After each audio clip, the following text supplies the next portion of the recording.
Halo, selamat sore teman-teman. Balik lagi di eh, Instagram live series gua yang terbaru namanya The Expert. Ini gua mau lagi ada episode kedua. Puasanya gimana guys? Udah lapar ya? Sebentar lagi ngabuburit. Jadi episode kedua kali ini di The Expert. Anyway, di The Expert biasanya gue undang teman-teman dari berbagai profesi dan keahlian untuk ngobrol-ngobrol, menggali insight, menggali pengalamannya dan sebagainya. Nah, di episode kedua ini gue ngobrol sama temen gue, uh, Raisa Nabila. Dia udah join nih, nanti kita langsung ngobrol-ngobrol aja sama Caca.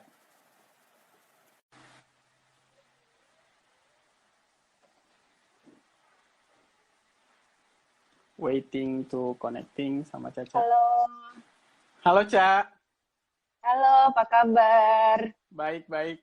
Ini setupnya lu proper banget nih. Keren. Soalnya, soalnya takut HP yang nggak bisa berdiri, terus gue kayak cari cara gitu, gue nggak punya tripod. Jadi udah gue cari cara biar berdiri. Setupnya itu kayak setup yang everyday Zoom call meeting gitu loh. Iya benar-benar, selalu ini backgroundnya. Iya. Cuman di tempat gue lu ini videonya nggak nyala, tapi anyway nggak apa-apa lah ya. Oh gitu, nggak nyala. Kayak loading gitu, tapi nggak apa-apa deh. Kalau emang Oke. lu bisa menangkap suara gue dengan ini, bisa ya? Oke. Bisa. Oke. Jadi tadi gue belum sempat kenalin lu segala macam. Jadi sekalian aja lu kenalin dulu ke audiensnya The Expert gitu ya, tentang lu dan kita nanti akan ngobrolin profesi lu gitu segala macam. Silahkan. Oke, jadi nama gue Raisa Nabila, panggilannya Caca. Sekarang gue lagi kerja di startup teknologi namanya Mekari, kalau ada yang tahu. Jadi itu perusahaan software cloud buat B2B, buat UKM. Terus di situ gue kerja di HR, di departemen HR. Spesifiknya sebagai employer branding lead di bawah tim rekrutmen gitu. Nah, terus gue kenal Tisna kayak dulu kita pernah sempat bareng di Kibar ya. Itu udah lama banget sih waktu gue tahun terakhir kuliah. Kayak gue sambil kerja di Kibar, terus ada Tisna waktu itu, jadi kayak kenal dari situ. Iya, terus habis itu kita lumayan ini ya lumayan lah ya komunikasinya nggak pernah putus, mulai dari gosip-gosip yang Iya. Pop culture walaupun kita nggak pernah tinggal sekota lagi ya. Iya, karena habis gua gua pokoknya terakhir di Jakarta 2015 gitu. Kayaknya 2015 lu masih kerja di tempat yang lama nggak sih? Masih ya? Nggak. Kayak itu baru lulus deh. Baru lulus kuliah, baru wisuda. Oke. Nah, gue akan agak random ya nanya-nanyanya, karena gue juga nggak yang nyiapin pertanyaan secara terstruktur apa gimana gitu. Oke. Dari kuliah lu dan setelah lu lulus, yang gue tahu kan lu lebih banyak kayak di nulis kan sebenarnya, yang gue tahu karena lu waktu itu juga adalah sebagai penulis di Zillion gitu. Nah, pada saat lu lulus, lu tuh udah langsung dapat oh gue kayaknya mau fokus di HR gitu. Sempet langsung gitu nggak atau gimana? Enggak sih, sebenarnya tuh karir gue tuh agak kecelakaan gitu. Gue nggak, sebenarnya maksudnya bukan kayak planner yang bagus gitu. Jadi kan yang gue tahu adalah, gue kan kuliahnya marketing kan. Yang gue tahu adalah gue suka nulis pertama, terus kedua gue suka isu people development, ketiga ya udah gue lumayan suka marketing sama branding gitu. Jadi sebenarnya bukan kayak gue kepikiran oh gue mau kerja di HR gitu, bukan kayak gitu, tapi lebih ke oh gue suka semua isu yang berhubungan sama kayak people development sama kayak empowerment gitu. Nah jadi pas ke pekerjaan pertama gue kan sebenarnya kan lebih ke marketing gitu kan, marketing, tapi pun waktu itu di startup yang sebenarnya pun bergeraknya di bidang People juga. kayak career education gitu. Jadi hubungannya sama people banget. Nah dari situ jadi pekerjaan kedua, oke. Yang waktu sama lo kan di Kibar kan itu nggak gue hitung pekerjaan pertama ya, karena kan masih kuliah kan. Tapi pekerjaan pertama gue setelah lulus kan marketing. Nah tapi habis itu gue tuh kecelakaan di HR karena abis itu gue dapet opportunity buat kerja di role yang sebenarnya tuh campuran marketing sama HR, which is di employer branding ini. Karena kan sebenarnya skill setnya kayak ngegabungin skill set marketing sama branding plus people. Tapi kerja di bawah HR kan. Nah dari setelah di pekerjaan full time kedua gue baru gue jadi maksudnya beneran terjun ke HR karena namanya juga kerja di startup jadi dilempar juga ke fungsi-fungsi HR yang lain gitu.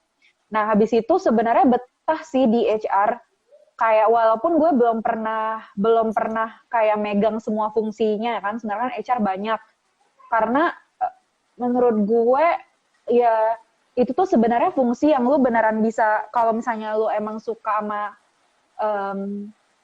issue people gitu, sebenarnya lo bisa make a difference gitu di fungsi itu gitu.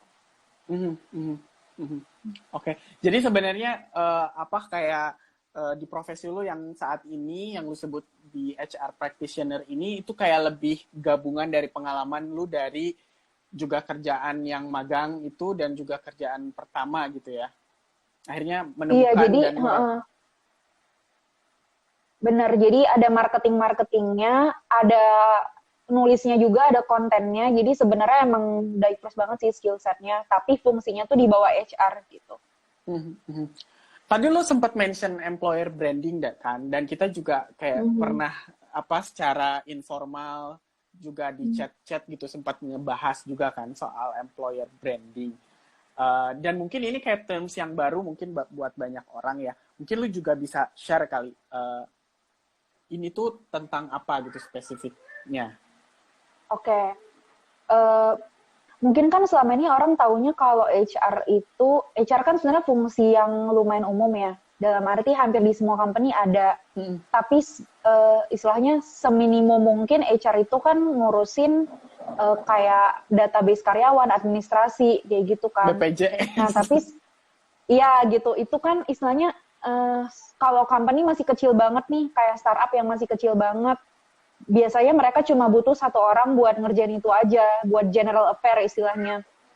Nah, tapi seiring berkembangnya nih, kayak industri dan lain-lain, jadi banyak banget fungsi di bawah HR. Nah, salah satunya tuh emang ini dibilang baru, mungkin nggak baru.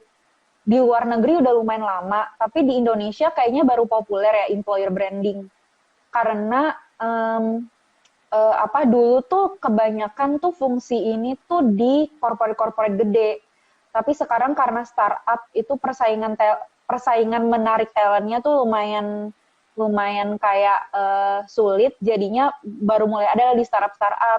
Jadi sebenarnya tugasnya employer branding tuh kita tuh gini. Jadi kalau misalnya lo punya bisnis, lo mau attract customer, kan ada sales, ada marketing ya. Sales itu kan yang nge-push kan, kayak cari data, teleponin orang, nawarin produk. Sebenarnya marketing itu yang full gitu. Dia kayak bikin campaign, bikin iklan.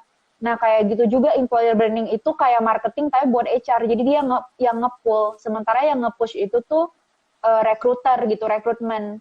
Jadi rekrutmen yang beneran kayak direct selling gitu. Tapi kalau employer branding lebih kayak pull-nya bukan push-nya gitu sih. Lebih kayak di frontliner-nya gitu loh, kayak attract gitu nggak sih? Attract. Beda sebenarnya, si recruiter juga attract, tapi approach-nya beda aja. Dia kayak lebih jualan kan. Jualan yang langsung ke orang, misalnya kandidat langsung. Tapi kalau employer branding lebih ke lebih soft selling lah, karena dia kayak bikin konten, terus bikin campaign, terus nge-build image gitu. Kalau misalnya lo tahu startup sekarang itu yang gede-gede kayak Gojek, Tokopedia, gitu-gitu. Semuanya pasti punya fungsi employer branding sih. Soalnya mereka udah, istilahnya mereka harus bisa stand out gitu di antara tempat kerja yang lain gitu. Hmm, hmm. Talent war-nya soalnya luar biasa. Cabut-cabutan orang. Iya, makanya hijack kan. Oke, jadi dengan di tempat ini lu fokusnya di employer branding dan lu juga mungkin ke depannya akan fokus di sini. Ya nggak sih, Cak? Eh, bakal fokus ke HR sih. Jadi gue nggak menutup kemungkinan. Intinya gue tahu gue mau fokus di HR, issue people, workplace. Tapi bisa itu kayak bisa employer branding, bisa selain itu gitu. Jadi kayak, tapi yang jelas gue pengen fokus di HR. Oke. Bisa? Bisa sekarang. Cuma tadi Oh, lo-nya loading. iya tadi pakai WiFi terus sekarang enggak. Oke. Berarti korbanin paket data ya? Nggak apa-apa juga sih, cuman tadi pakai paket data juga nggak bisa. Oke, ya udah deh kita kita sebisanya. Terus kalau nggak bisa lagi goodbye aja ya. Udah yang ketiga kali. Iya, iya. Ntar gue bisa jahit, cuman cuman di HP yang ini kameranya jelek, jadi aduh. Tapi oke aja sih di sini. Iya, Oke aja iya. kok. Mungkin gue kurang lampu kayak lu sih. Iya, ini lampunya emang kayak sengaja gitu loh, emang buat panggung ada di atas meja. Ya, Oke. siap. Tadi Iya, sampai mana ya? sampai mana ya? Stereotyping ya? Ya sih. Iya, gue nggak tahu sih. Masa sih? Nggak. Karena mungkin gue kerja di tempat kecil terus sih. Maksudnya gue belum pernah kayak kerja di yang benar-benar eh perusahaan gede segala macam gitu loh. Ngerti nggak kayak hampir Oke. semua startup sih. Jadi kayak ya gitu Oke. deh. Oke, jadi kok kayak gue yang nge-host ya jadinya. Anyway, Nggak apa-apa. ada stereotype di luar sana. Kayaknya ini lumayan bukan cuma Indo sih, global sih. Kalau misalnya software engineer tuh kesannya introvert, terus kayak antisosial gitu, kayak malas ngomong. Padahal kan sebenarnya enggak kan, enggak semuanya gitu. Kalau misalnya itu kayaknya zaman dulu banget. Nah, kalau misalnya kayak engineer jadi product owner, product manager, nggak mungkin dong nggak suka ngomong gitu kan, kerjaannya orang banyakan meeting gitu. Nah itu sama kayak HR tuh juga gitu, ada stereotype kalau HR tuh pertama cewek gitu kan, kedua kayak super ekstrovert, super heboh gitu kan, soalnya kan emang part of kerjaan HR kan kayak bikin event gitu-gitu, terus dengerin curhatan orang gitu. Nah, tapi sebenarnya nggak gitu juga. Justru banyak function-function yang butuh, kayak misalnya kalau sekarang tuh yang lagi emerging banget people analytics gitu. Jadi justru butuh orang-orang yang kuantitatif banget, yang super into data and numbers, tapi kerja tuh di under HR untuk nge-crunch data-data yang berhubungan sama SDM di perusahaan itu gitu. Kayak gitu sih. Jadi ya melanjutkan yang tadi, pertama bisa dari berbagai jurusan, kedua skill set-nya tuh bisa diverse banget karena di bawah HR pun fungsi-fungsinya tuh udah macem-macem gitu, udah nggak kayak dulu gitu. Gitu. Oke. Menarik. Lu punya ini nggak role model gitu nggak di bidang lu yang saat ini, terutama untuk yang di employer branding? Kalau HR mungkin terlalu luas ya, Cak. Kalau yang di employer brandingnya lu punya role model yang jadi gue mau kayak gini nih ketika gue di employer branding. Kalau employer brand, jadi gue ada role model yang general HR sama yang employer branding ya. Tapi mungkin gue nggak bisa sebut role model sih. Lebih ke orang-orang yang pemikirannya gue selalu ikutin. Karena menurut gue oke lah kayak thought leader gitu. kalau misalnya di employer branding tuh ada orang namanya James Ellis, orang US sih. Dia tuh salah satu direkturnya Universum. Lo pernah dengar Universum nggak? Enggak. Jadi dia itu kayak salah satu, jadi kalau di luar negeri tuh employer branding tuh gede banget, sampai ada creative agency khusus employer branding doang gitu. Dan salah satu yang gede itu Universum. Nah, dia tuh direkturnya Universum dan dia tuh punya podcast namanya The Talent Cast. Jadi emang podcast khusus ngomongin employer branding aja. Itu emang podcastnya setelah gue dengerin sih, dan dia lumayan konsisten, so far udah 140-an episode gitu. Buset. Iya, dan dia tuh sebenarnya kenapa menarik, mungkin karena gue bisa relate kali ya, karena mirip, ya maksudnya gue belum sedia, tapi kayak dia tuh juga asalnya tuh dari marketing, jadi sebenarnya dia dulu tuh dia di creative agency gitu, baru habis itu dia switch ke employer branding gitu. Nah, kalau misalnya HR in general tuh mungkin pertama tuh Adam Grant. Kalau Adam Grant lu pasti pernah dengar deh, ya kan? Nah, pernah baca Adam Grant kan profesor di UPenn kan, di Wharton, profesor organizational behavior. Jadi dia banyak nulis buku, banyak nge-tweet, nge-post di IG tentang organization. Yang menurut gue pemikirannya keren aja sih. Dia terus juga siapa lagi ya? Oh, mungkin kalau company, kalau company tuh yang istilahnya role model banget Netflix sih gitu. Soalnya Netflix maksudnya dia sebagai company dari segi dulu Google ya. Dulu kayak semua orang kayak menyembah-nyembah Google gitu nggak sih? Terus sekarang udah enggak, dia udah banyak kena kasus ethics. Lu tau gak sih kayak banyak kena kasus sexual harassment, terus employee-nya pada demo, banyak yang demo, terus banyak masalah privacy juga. Menurut tuh karena dia udah terlalu gede nggak? Iya, udah terlalu gede. Dan bahkan ada isu-isu gitu kalau misalnya bahkan sekarang employee Google tuh kayak gaji buta gitu karena kerjaannya tuh udah kayak lu terlalu banyak. Sebenarnya kalau lu nggak masuk pun kayak nggak ada yang sadar gitu, lu kerja setahun nggak ada yang, tapi itu mungkin lebay ya, dan itu mungkin oknum gitu. Tapi dia intinya udah corporate banget, jadi mungkin kalau semakin gede tuh makin susah kayak innovate gitu kali ya. Jadi sekarang kayak kiblatnya gue untuk kayak culture, employer branding itu Netflix sih, menurut gue yang oke banget gitu. Gue sempet tuh lihat di postingan yang project lu soal Netflix itu. Project yang mana? Oh, lu kan punya iya. Apa sih? belum di launch soalnya. Oh, belum ya? Jangan bilang ya. Lo dapet VIP pass. Iya, di sana ada yang soal itu. Oke. Aduh, jujur aja gue hari ini live-nya tadi hujan. Terus tadi habis mandiin anak. Bukan mandiin sih, nanti gue disangkanya ngeklaim mandiin.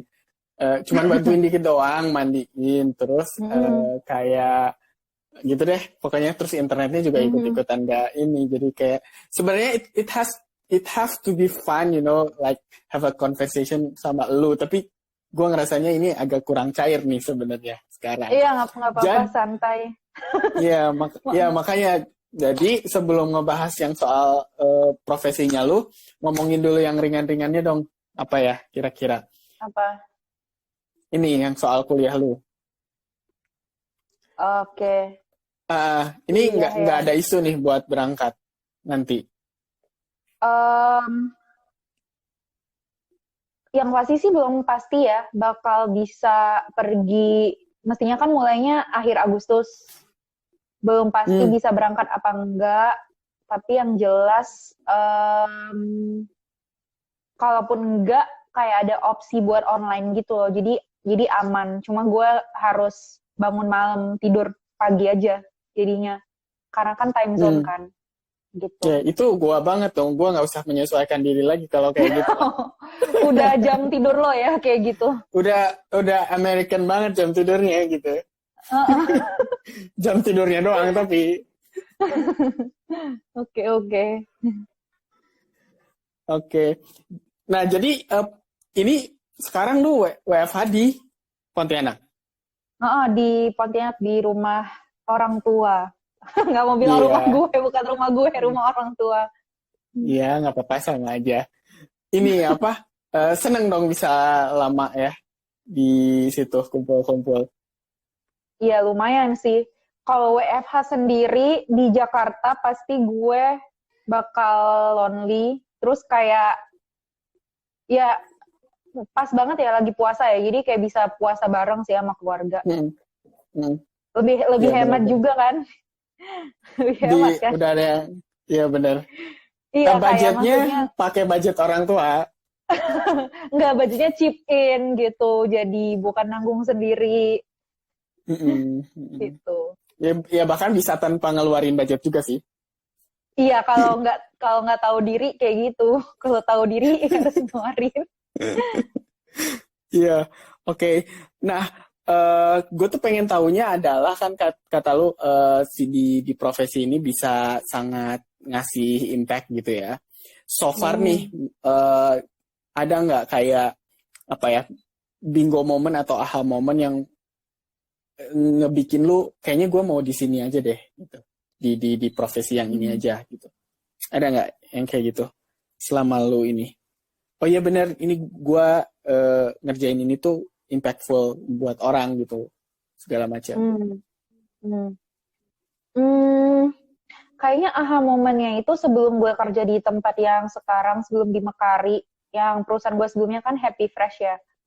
Mungkin kalau misalnya gue nggak bisa klaim, kerjaan gue udah impactful, kayak terlalu jauh deh. Maksudnya itu masih jauh. Tapi mungkin aha momennya adalah jadi tuh gini, gue tuh sebenarnya nggak pernah ngerasa gue tuh people person orangnya. Pertama, gue nggak terlalu suka bergaul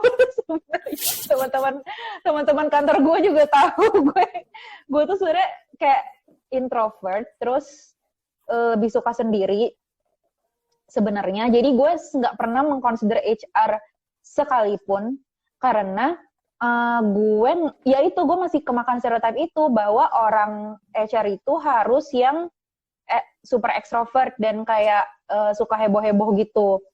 Nah, tapi pas gue masuk HR ternyata tuh, nah itu tuh kata dia nih, aku tahu ya emang aku nggak suka bergaul. Nah tapi terus pas gue di pekerjaan sebelumnya, menurut gue aha momennya itu waktu gue di-assign satu pekerjaan yang sebenarnya kelihatannya simple banget, tapi ternyata tuh gini doang tuh yang kelihatannya simple banget awalnya tuh bisa bikin impact loh, yaitu gue tuh di-assign exit interview. Jadi basically tugasnya cuma satu, gue harus interview semua orang yang nge-resign dan menggali kenapa mereka resign gitu. Nah terus pas gue di-assign itu, ternyata tuh gue tuh suka banget bertanya dan mendengarkan gitu. Jadi kayak nanya, jadi kayak jadi terapis gitu loh, kayak jadi psikolog, kayak kamu kenapa, selama ini pengalamannya gimana gitu. Terus itu semua dicatat gitu kan. Terus kayak dalam 1 kuartal, dalam 3 bulan semua data kualitatif itu kayak diproses gitu, terus dibikin dibikin report lagi di findings. Nah dan gue kasih lah kan report itu ke atasan gue, dan atasan gue sampein ke kayak VP HR-nya. Nah, ternyata suara-suara dari bawah itu, misalkan dari staff-staff kan, itu tuh hal-hal yang pas gue kumpulin findings-nya kan ada pola. Ternyata di atas tuh nggak tahu bahwa kenyataan di lapangan tuh gitu. Mereka tuh mikir, oh ya udah baik-baik aja kok ini company gitu. Oh ternyata banyak masalah di bawah, kayak kenapa orang resign, kenapa misalnya turnover tinggi, itu tuh mereka baru tahu gitu. Jadi di situ gue kayak ngerasa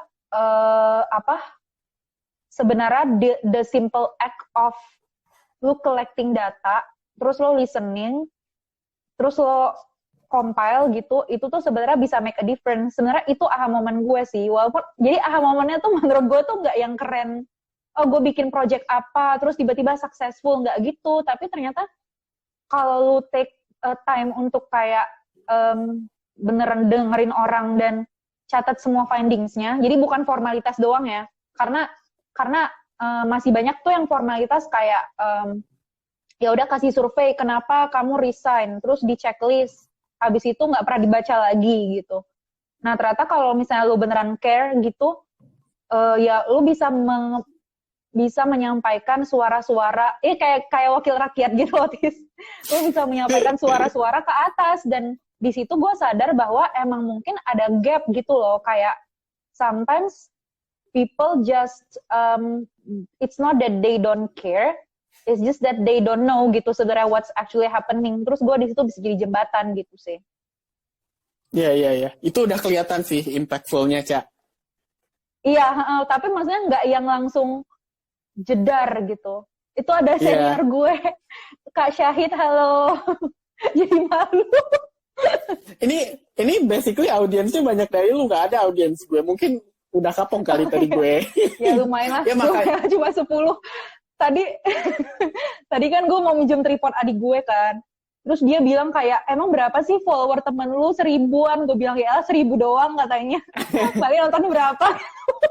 Terus gue kayak, mohon maaf gitu. Nanti ini soalnya mau di distribusinya macam-macam gitu, jadi mesti bagus. Meskipun akhirnya ini gue pakai kamera yang jelek juga dan nggak bisa share poster segala macem. Ya apa-apa lah. Jadinya aduh gimana nih, kayaknya mesti ada seri. Lu harus muncul di series gue yang lain. Ya udah nanti. Itu mungkin IndiHome harus diganti kali, harus Bisnet. Nggak bisa IndiHome lagi. Mohon maaf, nggak ada di Sumedang. Oh iya, oke. Nobar bersama siapa coba? Orang UEFA semuanya. Oke. Ratusan loh. Oke, tadi tuh gue penasaran ada yang kalau boleh di-share sih, finding apa yang akhirnya oleh manajemen, oleh PPHR lu, akhirnya itu jadi take action buat mereka, entah itu jadi regulasi atau apa gitu. Oke. Ada mungkin yang kalau... bisa di-share? Oke, coba ya gue pilih-pilih dulu yang confidential sama enggak. Iya, itu. Mungkin ini satu yang lumayan simple, nggak langsung jadi policy, tapi lebih ke, dan ini menurut gue kenapa bisa di-share, karena kayaknya banyak company yang ngalamin sih. Jadi kan kalau misalnya namanya communication kan selalu ada noise ya, dalam arti kadang kita ngerasa kita udah communicate, tapi sebenarnya orang tuh nggak ngerti gitu, belum nangkep. Nah, ternyata tuh salah satu findings yang gue temuin dulu tuh, orang tuh nggak mudeng gitu kalau ada info-info penting yang sebenarnya mereka harus tahu gitu, yang berhubungan sama masa depan perusahaan gitu. Nah jadi orang banyak yang komplain kayak, kok gue nggak tahu ini. Nah di situ kan ternyata kita tahu, oh ternyata communication-nya belum terlalu efektif ya selama ini. Ternyata channel yang dipakai belum beneran nge-accommodate semua orang, dan belum nyampe gitu pesannya. Nah disitulah habis itu kita jadi solusinya itu sebenarnya bukan solusi yang sangat inovatif. Kayak ini mungkin udah dilakuin banyak company, yaitu kayak company town hall, terus bikin Ask Me Anything session AMA kan sama senior management. Jadi nah yang kayak gitunya jadi dibanyakin gitu loh intensitinya, dan di-organize dengan lebih serius gitu. Dan istilahnya Q&A-nya pun beneran kita nge-collect question-nya, misalnya kayak lebih serius, misalnya kayak berapa hari sebelumnya gitu. Karena ternyata ya emang kalau lu ngerasa udah communicate something, itu tuh belum tentu udah nyampe gitu ke bawahnya. Jadi emang harus lebih harus lebih pas nemu itu kayak, oh kita sadar, oh berarti harus lebih digalakkan gitu loh, sosialisasi untuk info-info yang sifatnya penting gitu. Dan satu findings yang menurut gue lumayan menarik adalah, ini kayaknya budaya Asia ya, gue nggak mau bilang Indonesia. Kalau misalnya diminta nanya langsung live gitu di forum, kadang ada aspirasi-aspirasi atau pertanyaan tuh yang nggak tersampaikan. Jadi di saat Q&A itu dibukanya dalam bentuk writing gitu, itu justru orang lebih bisa lepas. Karena pertama mikir dulu, kedua mungkin bisa anonymous gitu. Nah, jadi pun dalam menjalankan kayak sesi-sesi yang sifatnya sosialisasi, kayak Ask Me Anything dan lain-lain, jadi lebih efektif juga. Karena orang lebih bisa lepas, lebih bisa jujur gitu. Kayak gitu sih, dan kalau misalnya nggak pernah beneran take time untuk ngomong ke employee, kayak nge-collect insight gitu, aspiration, jadinya nggak pernah tahu bahwa sebenarnya ada masalah-masalah kayak gitu. Iya, mantap. Oke, ini waktunya udah habis tapi ya. Iya, mau buka puasa ya. Ya. Mungkin final kali dari lo, mau share apa atau apa gitu? Share apa ya? Nggak ada yang nanya ya. Oke. Share tentang apa nih? Ya mungkin kita buka aja kali ya, kalau mau ada yang nanya. Ini kayaknya banyak teman-teman lu juga yang memang tertarik sama topik lu kali ya. Tapi temannya rata-rata share semua sih, jadi udah pada tahu. Oh gitu ya. Ini jangan-jangan lu suruh nonton ini. Hah? Enggak nyuruh, inisiatif. Inisiatif itu solidaritas. Iya, sesama Tuh Ricky tadi mau nanya, mana Ricky? Katanya nobar. Iya, beneran nobar loh ini. Ricky ini manajer gue loh. Jadi gue harus hati-hati ngomong di sini. Ya lumayan ada 9 orang ngabuburit. Semoga berpahala ya kita, Tis ya. Iya, meskipun gue jujur nggak puas nih dengan episode kali ini. Ya udah nanti. Thank you Kak Syahid, sama-sama. Kak Syahid tuh yang bantu gue ini loh dulu. Ini buat S2 nanya-nanya. Oke. Ricky mana ya? Ya udah deh, nggak ada ya. Lo nggak ada pertanyaan lagi, Tis? Gue udah habis sih, dan kayak aduh,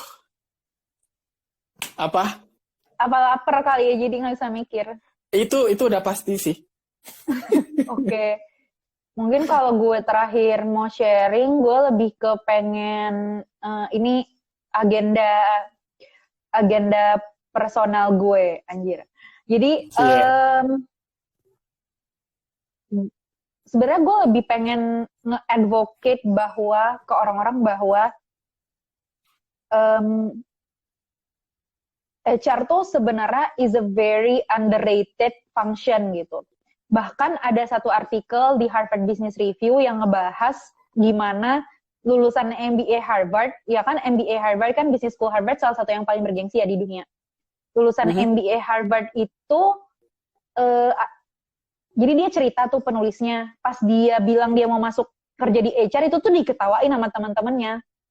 Karena rata-rata orang go to business school buat apa sih? Jadi masuk consulting, masuk finance, masuk investment banking gitu. Doing strategy gitu. HR tuh nggak dianggap sebagai function yang bisa make a difference gitu loh, nggak prestigious. Mungkin itu di US kali ya. US kan emang ya beda culture lah. Setahu gue kalau di Jepang gitu dihargain sih.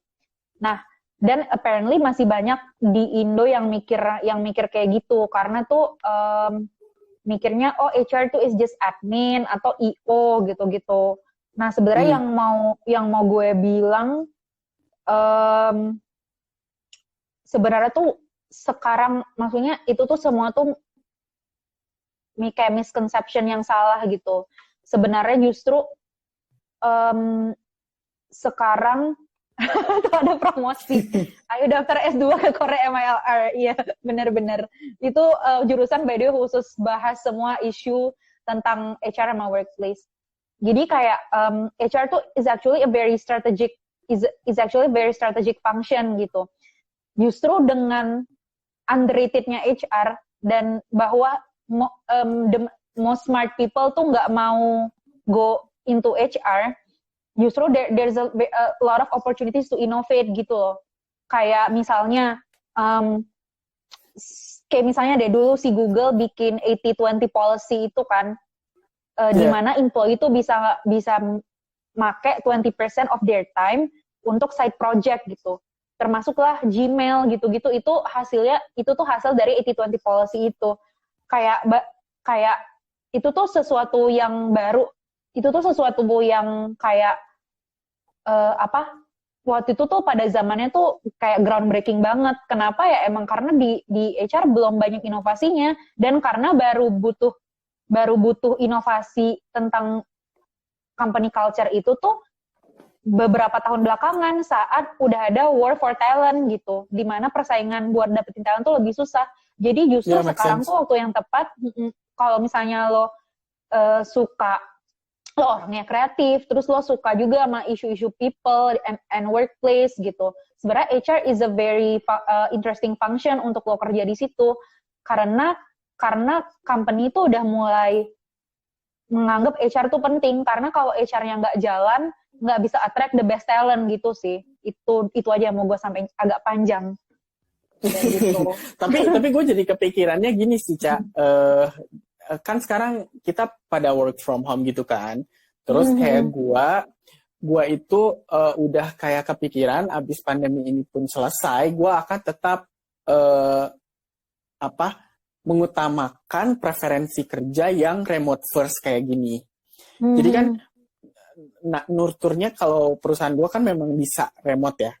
Tapi kan gue mindsetnya waktu itu tidak remote. Dan menurut gue itu akan jadi field atau isu baru nggak sih buat HR, bagaimana cara mengkondisikan people yang memang remote, kemudian asinkronus kadang-kadang dibutuhkan. Lu tahu GitLab nggak? Tahu. GitLab itu tuh 100% remote loh. Dan gue rasa itu juga cara kerja yang baru, manage orangnya baru, juga mungkin nanti akan ada HR for remote kali. Iya. For remote company gitu kali. Itu benar banget sih. Sebenarnya conversation tentang gimana create 100% remote workplace itu tuh bukan sesuatu yang baru gitu, tapi gara-gara corona jadi terpaksa kan gitu. Dan emang beda banget, ada company yang udah siap banget, cuma tinggal ya karena udah punya policy-nya, cuma tinggal modify sini-sini udah langsung bisa. Ada yang super kaget. Bahkan ada company yang kayak company-nya udah apply remote policy, tapi terus bosnya nggak percayaan gitu. Terus yang lagi corona, anak buahnya tetap disuruh datang gitu kan. Biarin dia nggak peduli mau sakit atau gimana pun. Menurut ini gue menarik sih. Kayak fundamentally itu nggak bisa di-apply ke semua industri sih. Kayak kalau misalnya teknologi, kayak software development, ya pasti relatively gampang. Tapi kalau misalnya, dan bahkan di industri ini pun nggak bisa semua function. Kalau kayak sales misalnya ya, di Indo tuh tetap butuh human touch banget, nggak bisa semuanya video call gitu. Jadi pasti bakal ada tekanan ke situ, tapi nggak akan mungkin semuanya bisa apply, dan nggak semua orang cocok juga sih sama setup kayak gitu, karena ada banyak orang yang dia emang harus ada clear separation antara work environment sama home environment gitu. Apalagi orang-orang yang punya family gitu. Jadi saat dia di rumah, justru misalnya working mom atau working dad malah terganggu sama punya anak gitu-gitu. Kayak, tapi mungkin kalau misalnya udah normal, orang udah balik ke sekolah lagi, nggak kayak gitu kali ya. Jadi gimana ya? Gue yakin impossible banget kalau 100% remote menurut gue. Tapi karena corona ini jadinya orang sadar bahwa remote tuh bukan impossible loh. gitu. Kalau dulu kan mungkin pikirannya tertutup banget, yang kayak apaan sih kerja dari rumah, ntar orang nggak kerja lah, apalah. Nah sekarang jadinya pikirannya udah lumayan terbuka gitu. Tapi gue nggak yakin habis ini bakal bisa tetap kayak gitu sih. Pasti di industri tertentu sama function tertentu emang nggak bisa, emang nature kerjanya harus ketemu gitu. Jadi itu tuh gue belum selesai sih bacanya. Jadi si GitLab itu ngasih guidebooknya tentang gimana dia menerapkan 100% remote work itu. Termasuk kayak, gue rasa itu ada poin-poin juga dari yang terkait dengan HR-nya. Kuncinya sih lebih ke kayak asynchronous juga, karena kan mereka beda time zone gitu kan. Jadi gimana komunikasinya supaya lu tuh nggak demand orang untuk respons lu langsung gitu loh, karena beda time zone kan. Gue udah ngerjain ini segala macam, didokumentasi dengan lengkap. Besoknya orang ngakses kerjaan lu itu udah lengkap di dokumentasinya. Kayak gitu-gitu sih. Nah, kalau buat gue pribadi, kayaknya abis corona ini, gue bakalan remote first dan asynchronous, karena gue kadang-kadang kan time zone-nya Amerika juga kan. Gitu sih. Oke. Sebenarnya kayaknya ya, kalau yang gue perhatiin, kalau 100% remote, bener kata lo, yang penting tuh documentation. Jadi culture-nya tuh harus culture writing gitu loh, bukan culture verbal. Semua harus didokumen. Meeting itu diminimize. Kalau misalnya semua bisa ya via email, via chat, nggak usah meeting, karena meeting tuh video call tuh to be honest draining banget sih. Gue bahkan lebih suka phone call. Maksudnya gue agak old fashion ya, gue lebih suka phone call, telepon aja nggak usah ada mukanya. Kalau ada mukanya tuh kayak jadi self conscious gitu, aduh gue jelek nggak ya gitu. Terus kamar gue berantakan nggak ya gitu kan.